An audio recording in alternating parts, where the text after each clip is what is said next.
Another day, another opinion piece, and this time it's some of the same old, but the core message was buried right at the bottom. And I'm going to take you through what the article says, and then we're going to land on the core message. So essentially, this piece spends about, 800 words constructing an argument and then accidentally destroying that argument it constructed in one single sentence. This is why media literacy is important. This is why I do these videos, and this is why I analyze what people actually write, because at the end of the day, the headline is one thing, the first paragraph is one thing, the second paragraph is another thing, but right at the bottom they bury the central argument, and that defeats the whole article. So somebody called Alicia, never heard of her. She wrote a piece. She told us that Meghan's brand is failing. Now, remember, the failing thing has been going on now for about 8 years. They keep telling us, oh my God, they're failing. And I'm like, why is it taking somebody so long to fail?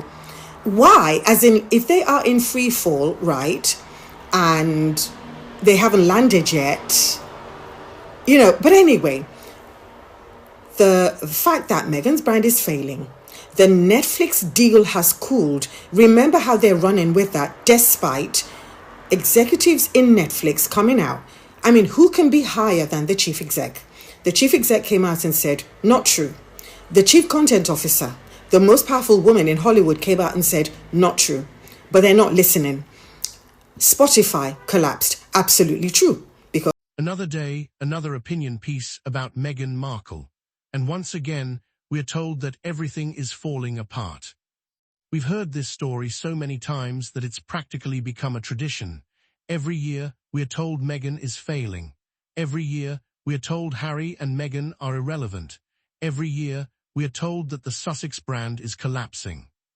And yet somehow, 8 years later, they're apparently still failing. At some point, you have to ask a simple question. If someone has been failing for nearly a decade, when exactly is the collapse supposed to happen? This latest article follows a familiar formula. It spends hundreds of words arguing that Meghan's brand is struggling, that her commercial prospects are fading, and that her relevance comes entirely from her connection to the royal family. But then, right at the end, the author includes one sentence that completely destroys the entire argument. And this is why media literacy matters. Because sometimes the most important part of an article isn't the headline, it isn't the opening paragraph, it isn't even the main body. Sometimes it's the small admission tucked away near the end. The article claims that Meghan's brand is failing. It repeats familiar talking points about streaming deals, business ventures, and public interest. We've heard all of this before. What makes this particularly interesting is that many of these claims exist alongside evidence pointing in the opposite direction. Think about it. If Meghan is irrelevant, why does every move she makes generate headlines around the world? If she's struggling for attention, why are publications still writing article after article about her years after she stepped away from royal duties? If her brand is fading, why does she continue to attract such intense public interest? The article eventually answers that question itself. The author admits that curiosity follows Meghan everywhere. Read that again. Curiosity follows Meghan everywhere. That single sentence changes everything. Because curiosity doesn't follow irrelevant people everywhere. Curiosity doesn't follow people who have disappeared from public consciousness. Curiosity doesn't follow brands that nobody cares about. Curiosity follows people who remain culturally significant. It follows people who spark conversation.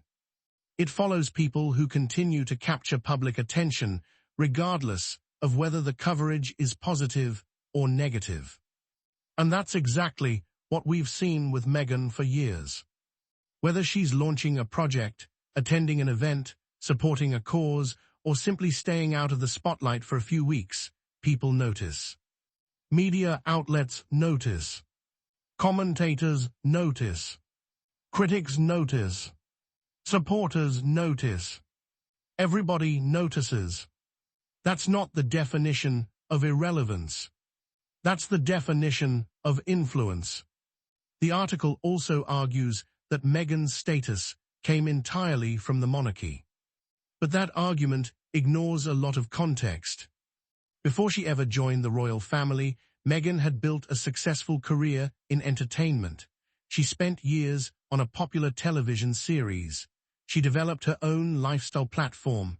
She built a substantial social media following. She wasn't an unknown figure who suddenly appeared from nowhere. She already had a public profile, a professional career, and an audience of her own. Did marrying into the royal family increase her visibility? Of course it did. But that's very different from claiming that all of her influence originated there. What we're seeing today is evidence that people remain interested in Meghan independently.